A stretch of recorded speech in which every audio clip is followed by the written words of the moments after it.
Welcome back, everybody, to the CONEXPO-CON podcast. I'm your host, as always, Taylor White. Would like to thank our sponsor, John Deere Power Systems, for supporting the podcast, as always. And I do want to remind everybody that CONEXPO, March 3rd to the 7th, it's coming up. It's super quick.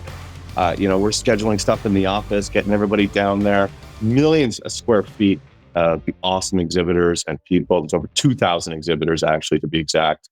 And if you use the code podcast20 for a discount, buying your tickets right now, do not forget to go and do that. But more importantly, today, folks, is a massive one. We're sitting down with the guy who made Dirty Jobs cool before it was cool, the voice behind Deadliest Catch, the founder of Mike Rowe Works, and one of the loudest champions for America's skilled trades that we have ever had, Mike Rowe. Mike, thanks for making the time today. Whether it's shining a light on the trades or handing out scholarships or just telling stories that make us laugh and think, you've been changing the game for years, and I'm thrilled to have you here.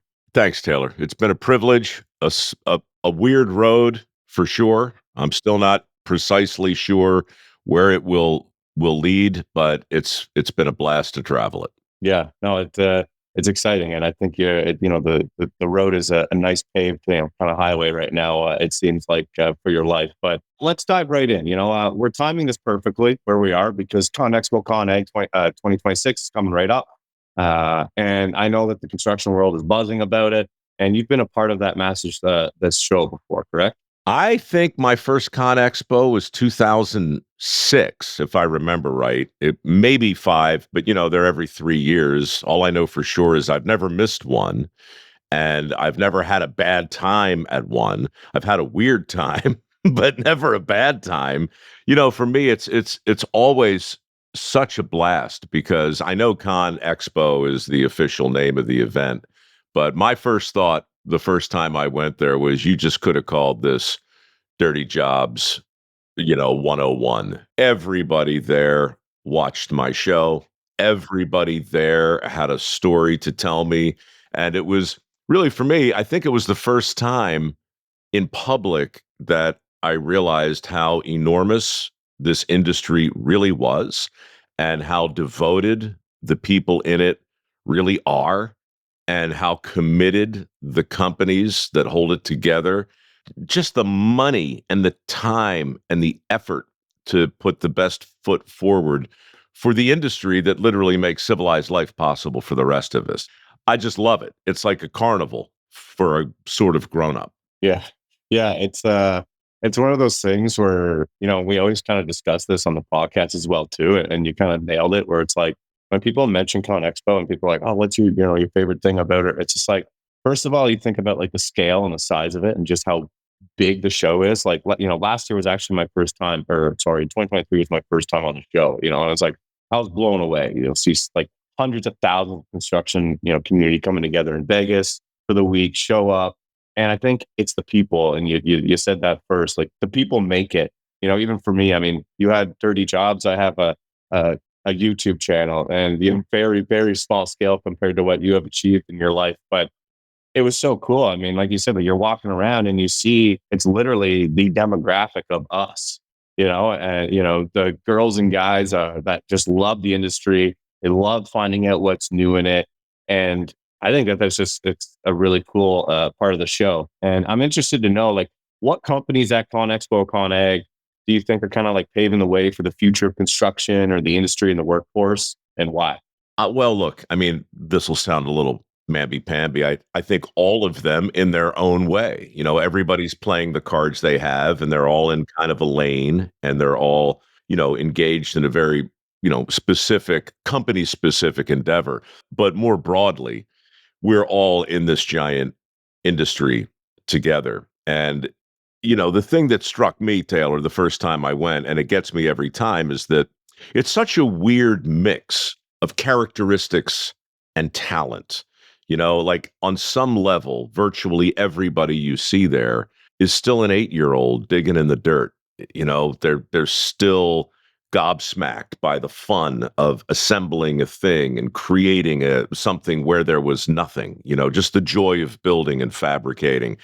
On the other hand, you've got some enormous technical brains and some really shrewd business people who have made some super calculated decisions to move and shape. The first company that brought me in was Terex. You know, they make these cranes, and at the time, I think they were building Dubai. 80% of the cranes in the world were in Dubai, and a big chunk of those cranes were made by Terex. And most people just walking around living their life, they've never heard of Terex. They don't think about the role of a crane in the larger topography of shaping a landscape or a nation or a country or a town or an individual building. You just don't think about it. Caterpillar.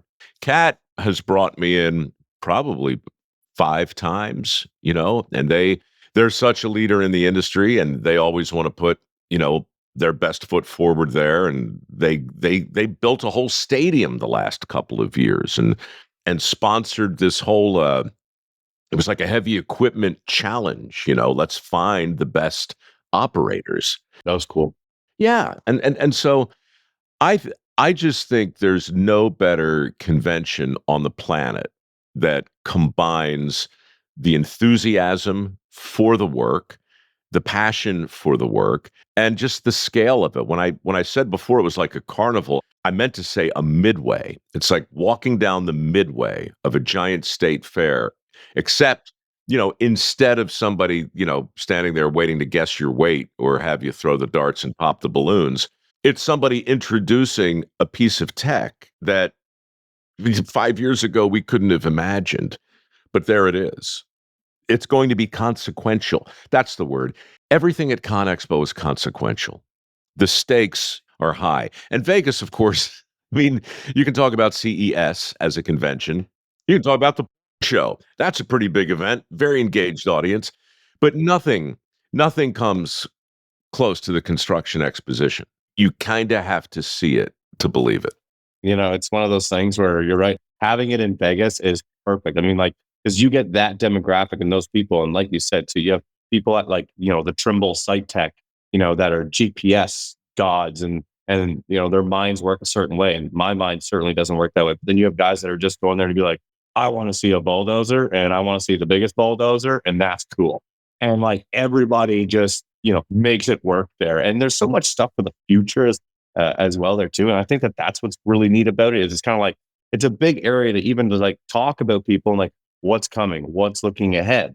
I like that conversation a lot because, you know, I like talking about some of the things that kind of hold us back and how we fix them. So I would be interested to know, like, you know, what do you think is one misconception about the skilled trades that you wish every contractor would stop repeating, and kind of how does it hurt their ability to recruit the next generation? That's an interesting question. I don't really know if there is one thing that contractors as a group are guilty of perpetuating. I mean, I think most people are subjected to the inertia in their own business. So you get used to doing things in a certain way, and there's a lot of pressure to keep doing that thing that way. And it's thoughts are not much different than action, right? Or once you think about a thing in a certain way, it's like a little rut that you start to make. And then pretty much that's how your thoughts run. And then that's how your actions run. And that informs your expectations. And that trickles into how you hire. And that trickles into your company's identity. And this happens in every industry. You know, it's why the local news all looks the same.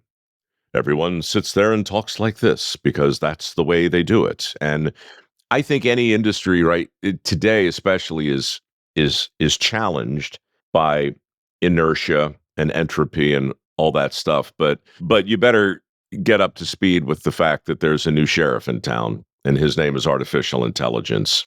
It's changing everything, and it's gonna require us to think differently about the definition of a good job. It's going to require us to think differently about the role of our own industries, I think. I mean, I can't overstate it. The myths and the misperceptions and the stigmas and the stereotypes that have always conspired to make it difficult to recruit in this industry, they're still with us, but they're being challenged and changed in ways that go beyond better PR. I think the calculus, I think the math that's going on right now, we've never seen before. Like for every 5 tradespeople who retire this year, 2 will replace them. 5 out, 2 in. Now, it's been that way for over a decade. And you don't have to be a math major to look at that and go, all right, that ratio is not sustainable. And yet, this industry has borne the brunt of it. The workforce is aging. People are retiring faster than they used to. But we haven't made a persuasive case for the work that the industry does. And therefore, the next generation coming up, they're both diminished in terms of the total size, but they haven't been persuaded.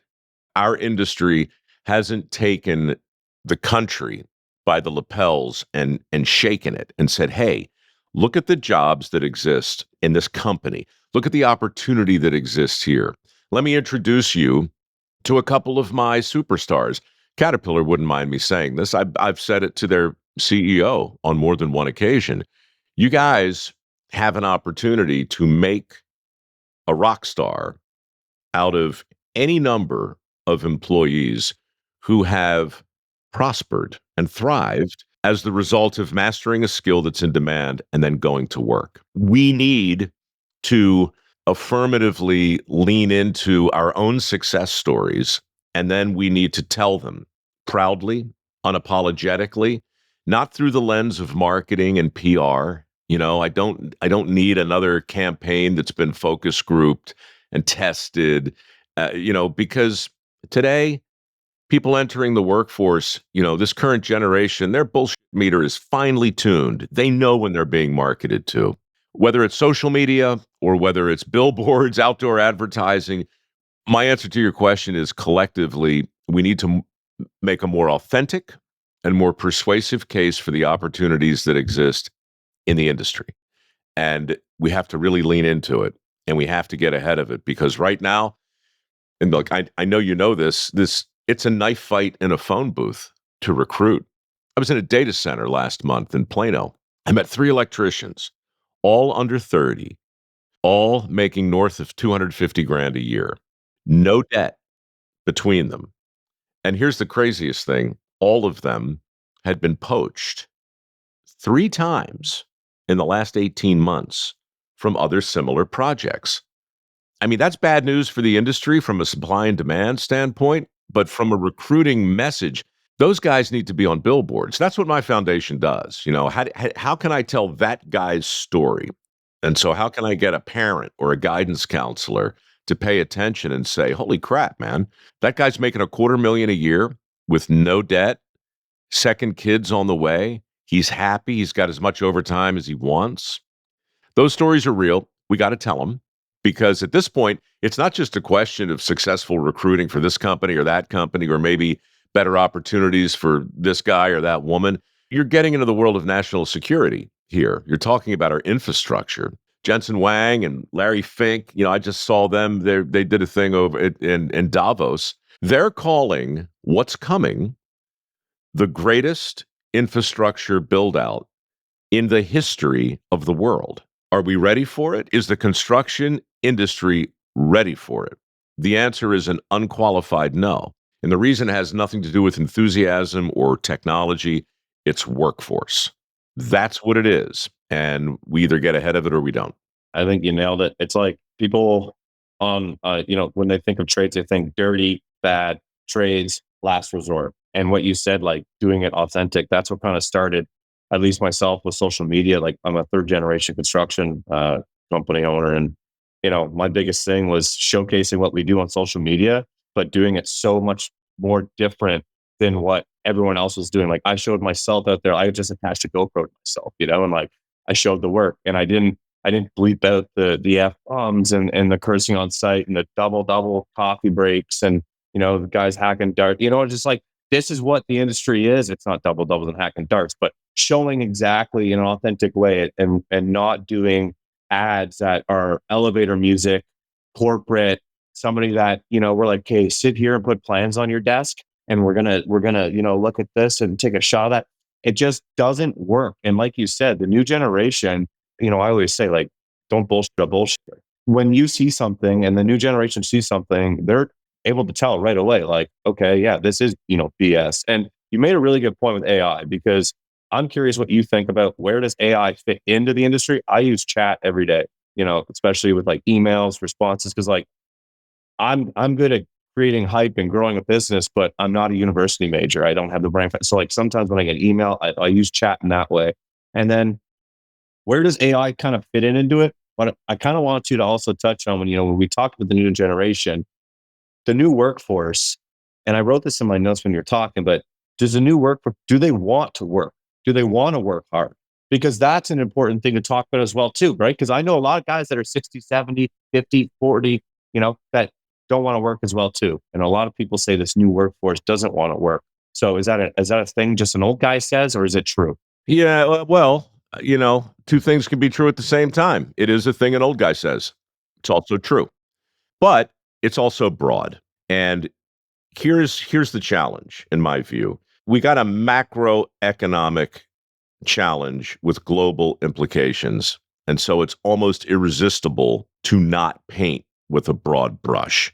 We want to say things that resonate with the fat part of the bat, and we want to be relevant to large numbers of people, but it still won't work. That desire is the same desire that got us into this fix in the first place, when we talked as if a 4-year degree was the best path for the most people. And we got behind a push for higher education, which, by the way, to be fair, I think we needed, right? In the early 70s, we needed more engineers, we needed more doctors, we needed more people going into higher ed for these jobs. But in our attempt to make a more persuasive case for that road, we used this road, the construction industry and the skilled trades, we used it as a cautionary tale. If you don't do this, you're going to wind up. This is where you're end up. Correct. Now, at the same time, we did another truly boneheaded thing, which was take shop class out of high school, which removed from sight all optical proof of the very existence of these jobs. So, like, CONEXPO is the polar opposite of that. CONEXPO is the entire industry in your face without apology, right? In a smaller scale, that's what shop class was to high school kids. And I'm not even talking about the high school kids who took shop class. I'm talking about the kid who was just walking from English to math and stuck his head in the carpentry shop and saw something that looked like real work, or the metal shop, or the auto shop. So, work was sort of filtered into K-12 from the jump. But we took all that out, and then we told a whole generation of kids they were screwed if they didn't get their certification through a university. And then we freed up a bottomless pile of money and put incredible pressure on people to borrow whatever it took to go down that road. And then we ask ourselves, geez, how did college get so expensive? Well, how could it not? How could it not? Right?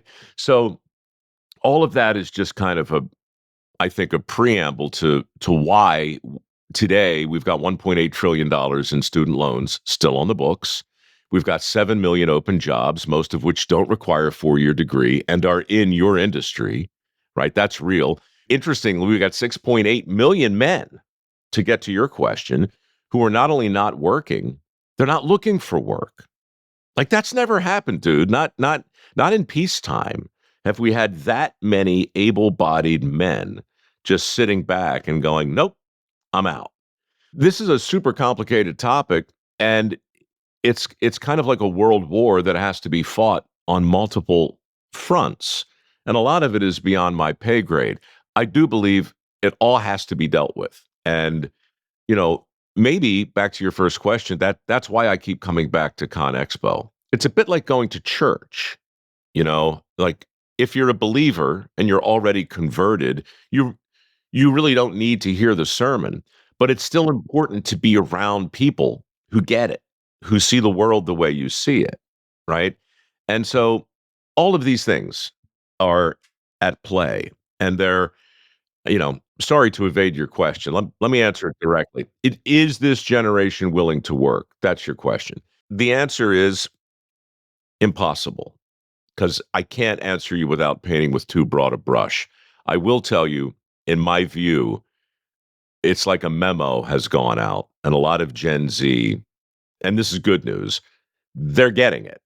It's like turning a tanker around.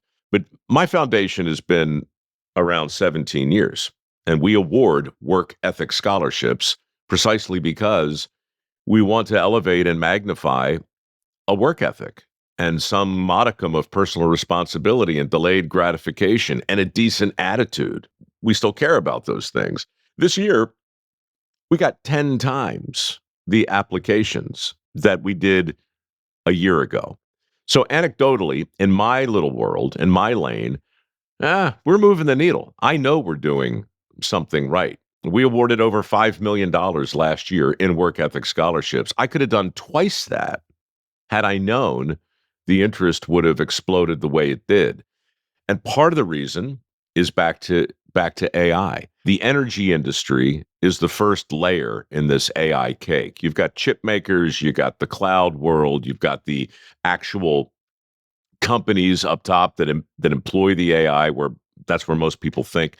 But when you think about the jobs that are going to be created in the process of baking this cake, it starts with energy. And the energy industry is hiring 24/7 around the clock right now.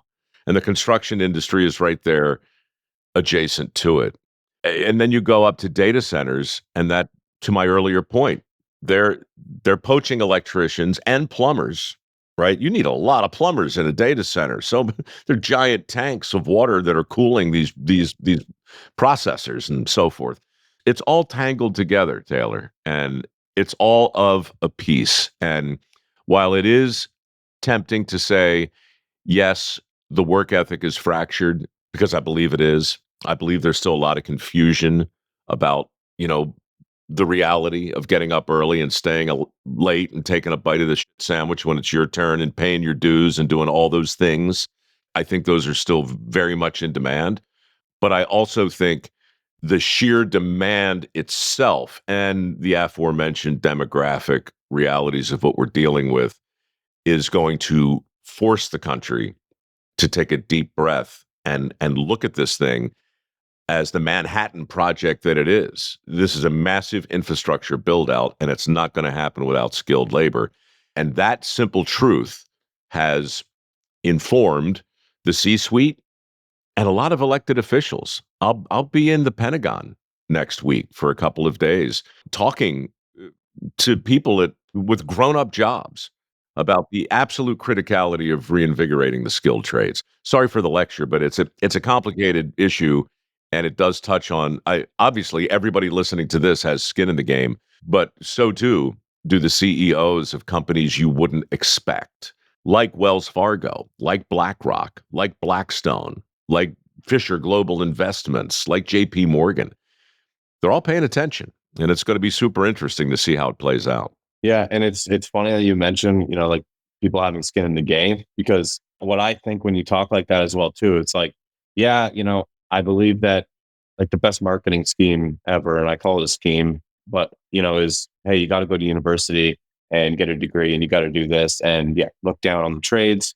It sucks because I feel like Gen Z is the generation, or even Gen A coming up now is a generation of something bad happens, it's somebody else's fault, but it's also like they grew up their whole lives being told like you have to do this, and if you don't do this, then you do that. We are the clouds from which the snowflakes fell. Exactly, 100%. And my next point touches on that, because I think, and as a business owner, I would highly advise this young generation, much like you have your foundation, on a very, again, much smaller scale.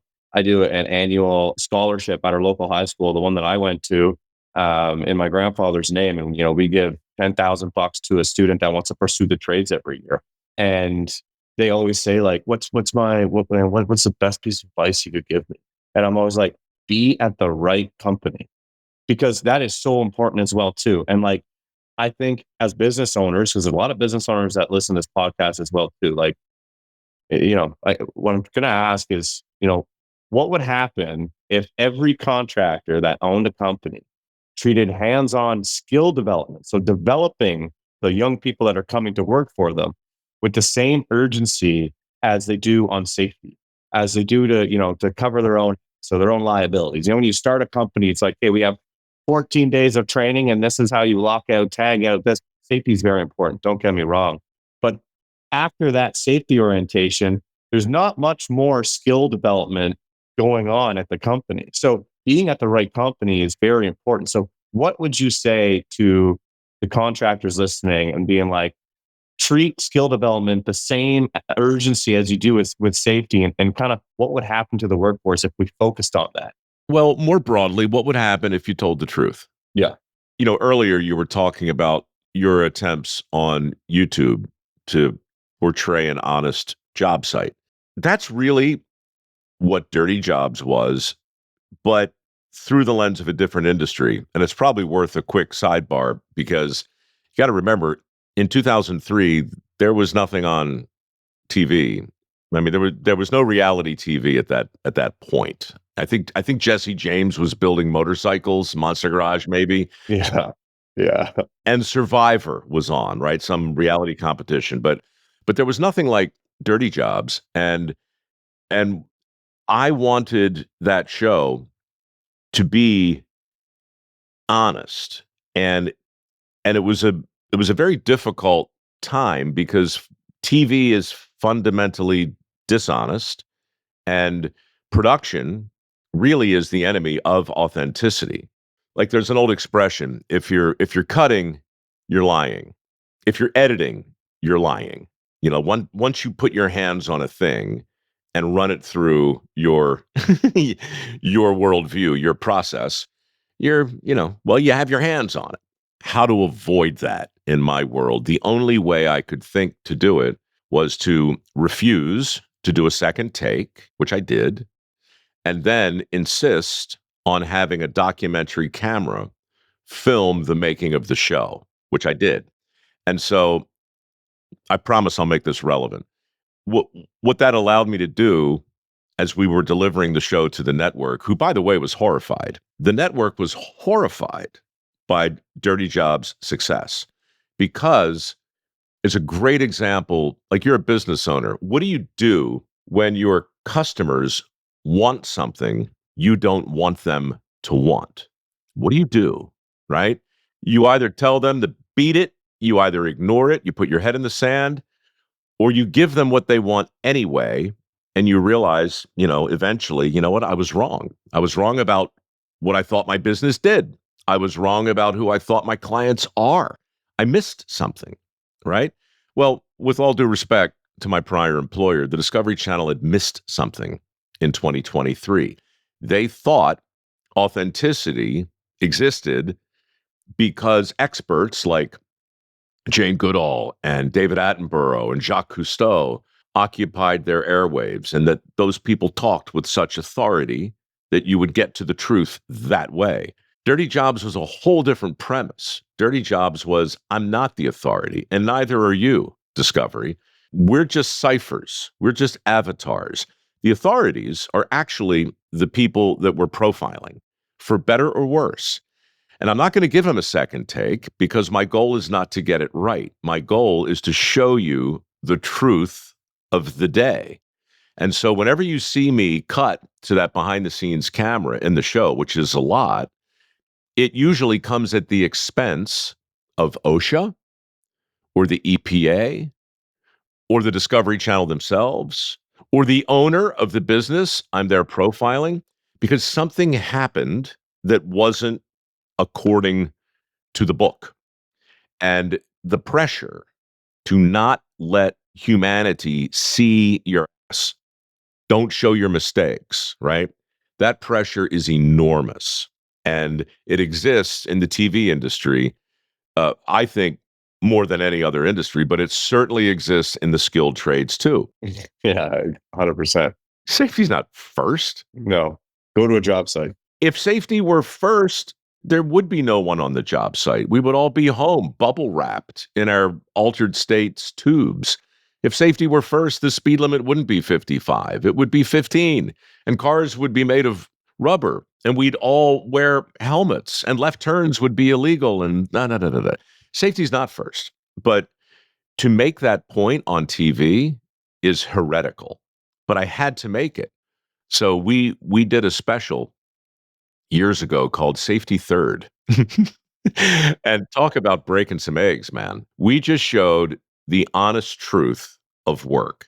And as a part of that, I made the point that on Dirty Jobs, nobody got hurt for the first season. My crew, we were on the most hazardous job sites on the planet, from fish boats to the top of the Mackinac Bridge, painting and welding and all of it. Nobody got hurt. Second season, nobody got hurt. And during those first 2 seasons, Taylor, we all sat through, I'll say, 50 mandatory, compulsory safety sessions. Lockout, tag out, confined space, the checklist. And I was happy to, because I wanted to live. And we were scared. We were all out of our element. So we all paid attention. By the third season, everybody on my crew got hurt. I broke 2 fingers, lost my eyelashes in a bizarre forge mishap. We had ruptured eardrums. We had cracked ribs. I fused my contacts to my eyes. I mean, fortunately, nothing really terrible, but everybody got banged up and stitched up. And the reason was simple. The reason was, as we sat through yet another compulsory safety meeting, I glanced around the room and half my crew was asleep, and I was nodding off too, because it just simply didn't matter anymore. They had worn us down. It was like the teacher in Charlie Brown, right? Wah, wah, wah, wah, wah. We, through all the safety first nomenclature and dogma, safety first signs everywhere we went, safety officers everywhere we went. The unintended consequence of all that resulted in me and my crew coming to the conclusion that somebody else cared more about our well-being than we did. That's the unintended consequence of safetyism. That's the unintended consequence of putting safety before everything else. It leads to a kind of complacency. And that's the real enemy. And that's what happened to us. And I'll tell you something else too. I mean, this always ruffles feathers, but it is the truth. This special happened. I was on a roof one day, patching a hole with my crew, with a bunch of. It was a hot tar roofing episode, and we wound up on a steep slant, and we were about 6 feet off the ground, and we were doing the work, and the guy ran over to stop us to put on a harness. Now, I'm all for a harness. I wear harnesses every day. But the lanyard on the harness was 6 feet long, and it was made of stretchy material. I'm 6 feet off the ground, man. So if I fall, I'm going to hit the ground just as hard as I would if I wasn't wearing a harness. Now, I pointed this out on camera to the truth cam, right? And the safety officer just shrugged and said, safety first. You got to wear it. Yeah. And this happened all the time. All the time. I remember working in a drainage ditch in maybe 18 inches of water. Guy runs over, makes me put on a life jacket. I'm like, dude, it's 2 feet of water. It's like, he says, safety first. So when you fall in love with compliance, that doesn't mean you're out of danger.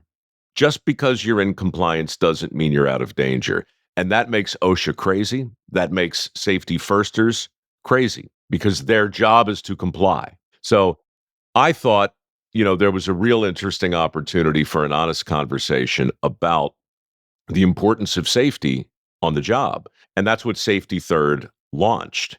And, not to put too fine a point on it or blow my own horn, but after 10 years of taking endless crap for it, the International Safety Association, and I'm holding up my major award right now for those of you who aren't watching, gave this to me last year. And they estimate that the whole Safety Third approach, which, by the way, led to all kinds of actions at NASA and at major railroads over the years, they reckon it saved over 100 lives. So what a rant that was, but my point is the unintended consequences of doing things right are just as dangerous to this industry as the intended consequences of not doing things wrong. Yeah. And so it just means that there's got to be a measure of common sense on the job site, and regular people have to be encouraged to point out the truth, even when it's inconvenient or non-compliant, because we're living in a fast changing environment. And if we want to get at the truth of a thing, well, you might ruffle a few feathers. Yeah, I mean, exactly. And that's the question I wanted to ask you is like, okay, you've been in so many training, safety, this and say, like, I mean, I bet you it would be disgusting if you tallied up all the hours that you spent in a classroom listening to wah, wah, wah, wah, wah. But my question to you is, for many companies, training is okay, follow Joe around and okay, sit in mandatory 14 hours of class about this. If you could kind of redesign the training system for safety or even just in general the training system that companies use, like what's the first thing that you delete and what would you build kind of in its place? I think the first thing I would challenge is the word you just used, hours. I would take the time rubric and say, why? Why are you equating competency with time invested? How is that meritocratic? And how does it accurately reflect the skill set we're all hoping to bolster? I can see it if there's no skills gap, if there's no rush to finish the project, if there's no Manhattan Project, if we're not competing with China, okay, maybe we can embrace some sort of training rubric that is focused on time. But we're not in that world. Time is not our friend. We need to train people in ways that reflect their competency, and we need to matriculate them into the workforce the minute they're competent, not the minute they're old, not the minute they're compliant or qualified by some time-based metric. I was in a school, it was called Central Tech in Drumbeat, Oklahoma, right in the middle of the state. One of the best trade schools I've ever seen. I was there to do a piece on their welding program. A couple of scholarship recipients from my foundation were working out there, and they're just doing amazing things. I didn't realize there was a nursing program on the other side of the campus. And during lunch, I walked over there and started chatting up some of the nurses and some of the instructors. And I asked the instructor, there are about 6 or 7 of us standing around in the hallway. I said, so this is a 2-year program, right? And they all laughed and they said, sometimes, like Carol over there is probably going to take 2 years and 2 months. At which point Carol kind of gives everybody the finger and everybody laughs. Sharon will be done in 9 months. She comes in 14 hours a day. She's a monster, right? This one's going to take 1 year and 2 months. They had totally threw it out because the nursing shortage is so acute in Oklahoma that they can't afford to sit around and build schools that make money based purely on time. So they just threw it out the window. I reckon something like that probably needs to happen in this industry. We just have to think differently. I still think the apprenticeship model is the best. I've yet to see a better solution than real on the job training. I would just say it needs to start earlier. When I was in school a century ago, they called them field trips. They would take you to a construction site. You've just got to get kids in front of the work at an earlier age. I'm not saying toss them the keys to a backhoe, but I'm not saying don't do that either. I mean, the sooner the better. I mean, my buddy runs Montana Knife Company, and he he came up in the construction space, and he's got 8, 9-year-old kids on heavy equipment. He's with them, but he's teaching them, and it's just I just think it's so important. One of the most popular videos of all time, back when VHS videos were a thing. Again, this is way back in the 80s, the early 80s. It was called Under Construction. And all it was dad went out with a video camera and he filmed big machines doing big work. And because his kid was fascinated by it. They sold millions of copies because kids are fundamentally fascinated by it. It's why Lego and Lincoln Logs, they were a thing, you know. It starts as early as it can start, and when it really comes time to teaching, I think you have to follow the money. Who's getting who's getting rich as a result of the way we're teaching skilled trades? And look, there's nothing wrong with getting rich, but if we're going to try and fill the pipeline faster with competent, skilled talent, I kind of feel like we just need to take a whiteboard and start from scratch. Yeah. What's some of the best training that you've had in your life that you're like walked out of it and you're like, or whatever, and you're like, okay, that was cool. That was a good way to learn, or that was a really valuable course, just in general. I don't know how applicable your audience will find it, but remember, my the funny thing about me, or at least maybe the ironic thing, is I'm living proof that the handy gene is recessive. I desperately wanted to follow in my granddad's footsteps. That was a guy who could build a house without a blueprint. He was amazing, and I worked as his apprentice, in my teenage years, and it's a bitter lesson. Just because you love something doesn't mean you can't suck at it. And it's not that I sucked at it; it just didn't come easy to me the way it came easy to him. And it was my granddad who told me, he's like, Mike, you can be a skilled tradesman, just get a different toolbox. So my answer to your question has to do with my own trade, and it took me a while to get there. I mean, I learned to sing, I learned to act, I learned to write, and then by the time I was 22, I was narrating projects for the National Geographic, and you know, my voice changed early on, and the people who were hiring me thought I was much older than I was. And I had no idea what I was doing, but I was walking into a recording booth alone with a script. And, the first time I remember reading a script and then listening back to it, and then again seeing the finished product on the air and having a chance to like listen to myself, not in real life, but through through a lens, on a camera, through a speaker. It was transformational.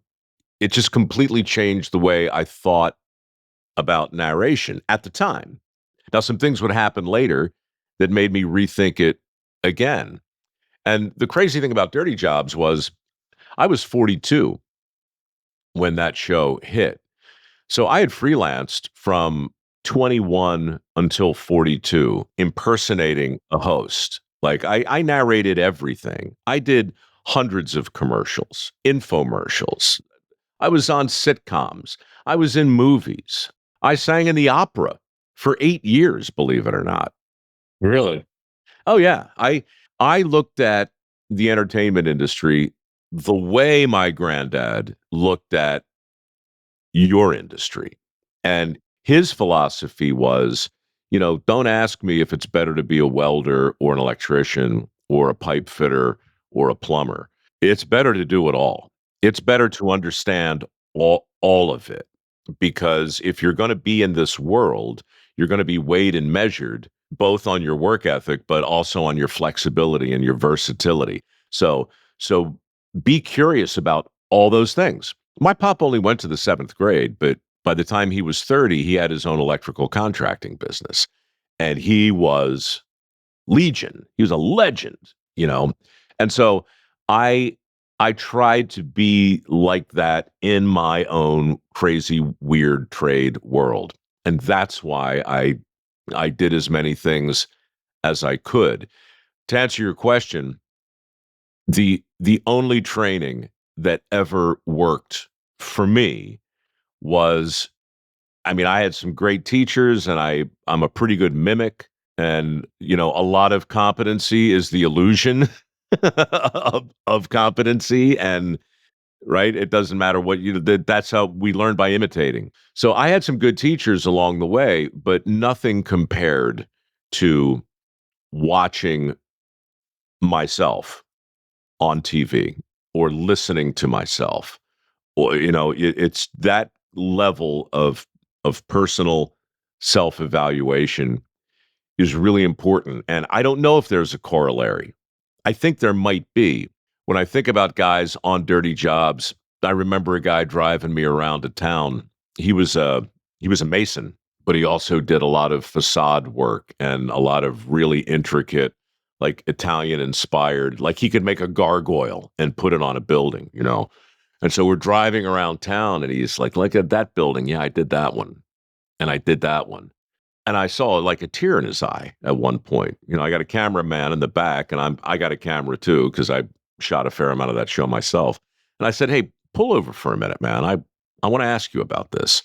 And I had a really honest conversation in the cab of an F-150 with a hardened man in his mid-50s who had lived his whole life in the trades, but was emotional because he's looking at his handiwork. He's driving by it. He can see it, you know, and we got out of the truck and we went over and I put my hands on it, you know, and that's as close as I can get to an answer to your question. When you can take a skilled tradesman and watch them looking at and evaluating the work of their own hands, it's very powerful and it's artistic, you know, and that's probably an important point to make that we haven't hit before.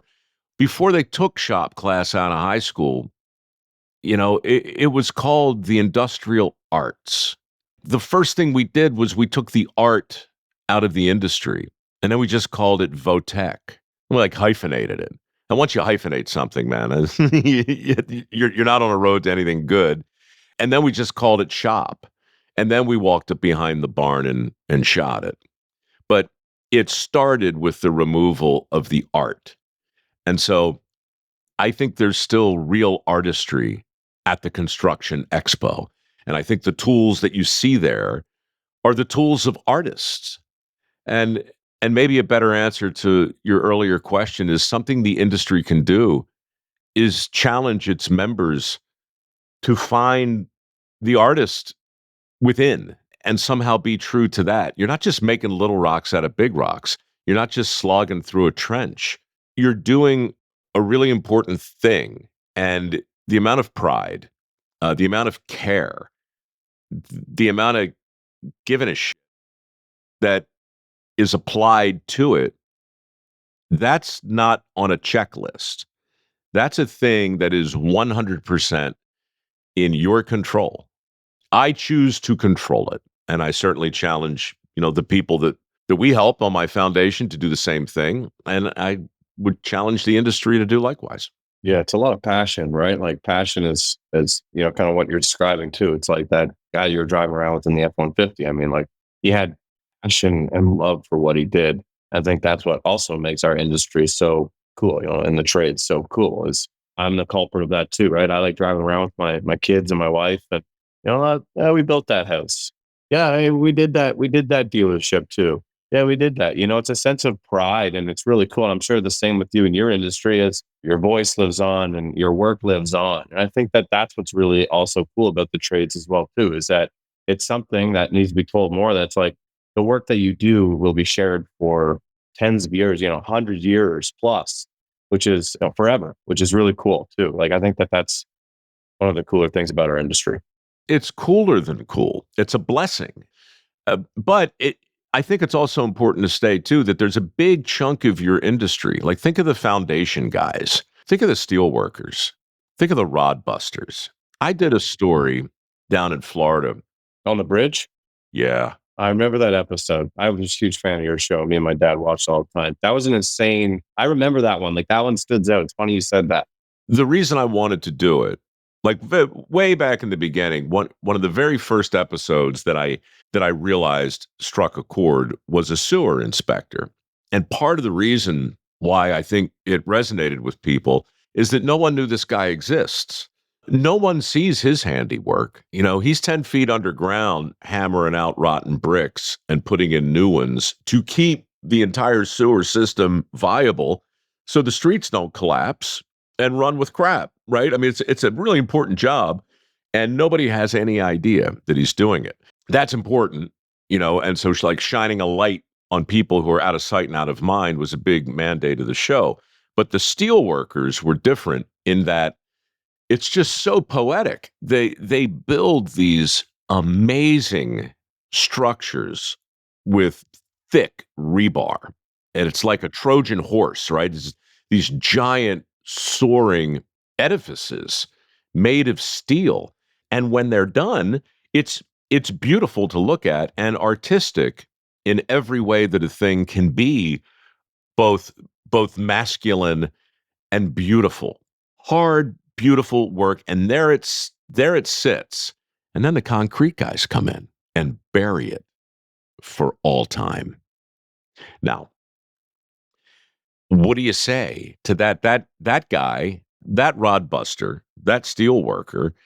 If I'm riding around with him in the F-150 and he's showing me what he's worked on, well, he's going to point to an overpass, and all I'm going to see is concrete.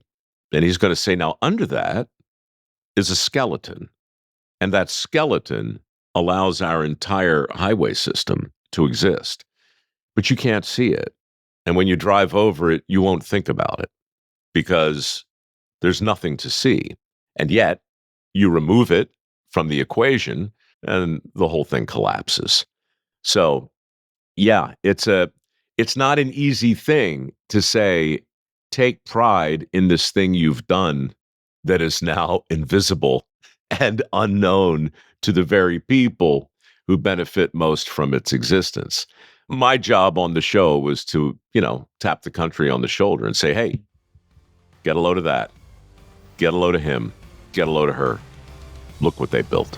Well, I think that's why there was obviously so much success with it as well, too. But yeah, honestly, Mike, it's been an honor to chat with you for the last hour. I know that you're a busy man, and I am really excited to see you this year at ConExpo as well, too. March 3rd to the 7th, and I appreciate you coming on today and dropping all the knowledge that you did. I mean, I could go on and on. I mean, it's a really smooth conversation with you, so thank you very much for coming on today.